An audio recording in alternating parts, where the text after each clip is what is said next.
काल लालू प्रसाद यादव यांनी आपला मुलगा तेज प्रताप यादव याला आपल्या कुटुंबातून आणि पक्षातून काढून टाकल्याचं समोर आलंय।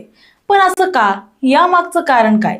तर तेज प्रताप यादव यांची एक फेसबुक पोस्ट, यात त्यांनी अनुष्का यादव नावाच्या एका तरुणीसोबत आपला फोटो शेअर केला आणि मी अनुष्का सोबत गेल्या 12 वर्षांपासून रिलेशनशिप मध्ये असल्याचं त्यांनी कबूल केलं।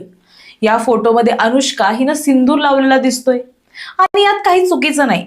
पण तेज प्रताप यादव यांचं 6 वर्षांपूर्वीच लग्न झालंय आणि मग जर 12 वर्षांपासून अनुष्का सोबत त्यांचं रिलेशनशिप होतं तर त्यांनी लग्न का केलं, अशा टीका त्यांच्यावर झाल्या। दरम्यान यानंतर तेज प्रताप यादव यांचं देखील एक ट्विट समोर आलं।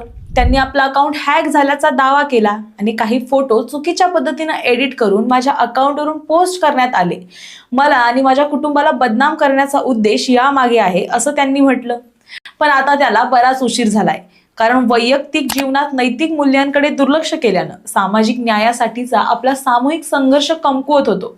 मोठ्या मुलाचा सार्वजनिक व्यवहार आणि वर्तन तसेच कार्यपद्धती आपल्या कौटुंबिक मूल्य आणि परंपरांनुसार नाही, म्हणून मी त्याला पक्ष आणि कुटुंबापासून दूर ठेवण्याचा निर्णय घेतलाय। आता त्याचा पार्टी आणि कुटुंब यामध्ये कोणतीही भूमिका नसणार आहे।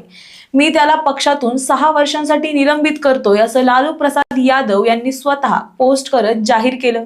पण आता त्यांच्या निर्णयानं येत्या बिहार निवडणुकांवर काय परिणाम होणार, याबद्दल तुमचं मत आम्हाला कमेंट सेक्शन मध्ये नक्की सांगा।